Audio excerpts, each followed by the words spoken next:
মার্কিন president Donald Trump কি ঘোষণা করেছেন এবার রাখবো আপনাদের সামনে। ইসরায়েল ও ইরানের মধ্যে যুদ্ধবিরতির কথা বলছেন তিনি। যুদ্ধবিরতির সিদ্ধান্তে ইরান ও ইসরায়েল দুদেশই সহমত।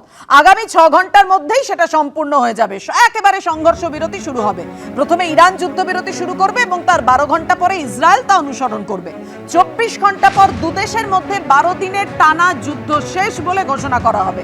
এক পক্ষের সংঘর্ষ বিরতি চলাকালীন অপর পক্ষকে শান্তি বজায় রাখতে হবে। 12 দিনের যুদ্ধ শেষ করার মতো ক্ষমতা, সাহস ও বুদ্ধিমত্তা দুই দেশেরই আছে, তাই তাদেরকে অভিনন্দন জানাই।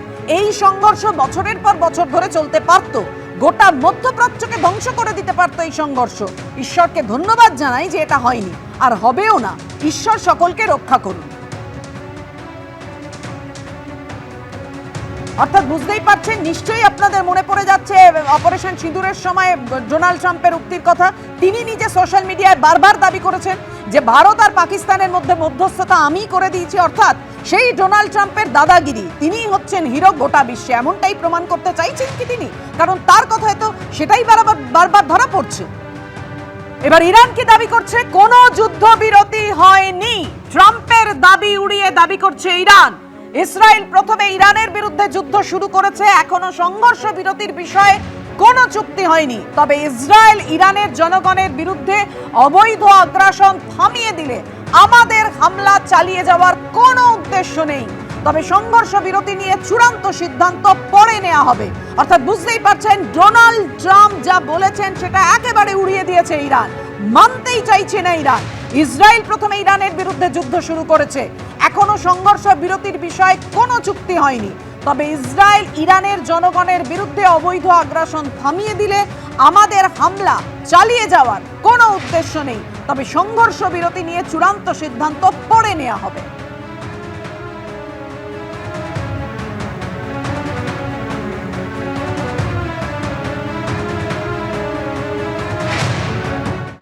আছড়ে পড়ছে ব্যালিস্টিক মিসাইল, ঘন ঘন সাইরেনের শব্দ।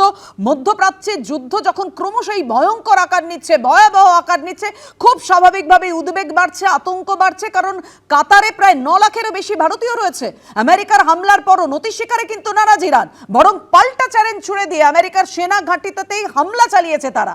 আর এই হামলার পরই হোয়াইট হাউসের সিচুয়েশন রুমে পৌঁছে যান ডোনাল্ড ট্রাম্প, ডাকেন নিরাপত্তা পরিষদের বৈঠক। যার ফলে প্রশ্ন উঠছে, এরপর আমেরিকা কি করবে? দেখুন। পরমাণু কেন্দ্রে আমেরিকার হামলার পরই ইরান স্পষ্ট বার্তা দিয়েছিল তারা শেষ অবধি লড়বে। সোমবার রাত হতেই সরাসরি আমেরিকাকে মিসাইল চ্যালেঞ্জ ছুড়ে দিল তারা। আমেরিকার আঘাতের পর এবার ইরানের সরাসরি প্রত্যাঘাত। ইরাক সহ একাধিক দেশে আমেরিকার সামরিক ঘাঁটিতে আঘাত হানল তেহরানের মিসাইল।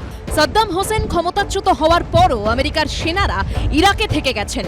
ইরাকের আল আসাদ ও আরবিল বিমান ঘাঁটি সহ বিভিন্ন জায়গায় আমেরিকার সেনারা রয়েছেন। সংখ্যাটা প্রায় 2500। এবার সেখানেই আমেরিকার সেনা ঘাঁটিতে আঘাত হানল ইরান। সেই সঙ্গে ইরান হুঙ্কার ছেড়েছে তাদের পরমাণু কেন্দ্রে আমেরিকা যতগুলো মিসাইল ছুড়েছিল তারই জবাব দেওয়া হয়েছে একই সংখ্যক ক্ষেপণাস্ত্র ছুড়ে। এতক্ষণ অবধি কি ছিল?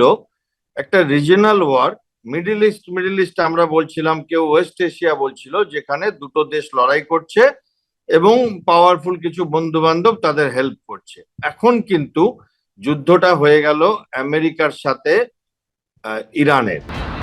কিন্তু এবার কি আমেরিকা কি করবে? তারা কি ইরানের এই চ্যালেঞ্জ হজম করবে, নাকি আবার পাল্টা আঘাত হানবে? হোয়াইট হাউসের সিচুয়েশন রুমে পৌঁছে যান ডোনাল্ড ট্রাম্প। তড়িঘড়ি নিরাপত্তা পরিষদের বৈঠক ডাকেন তিনি।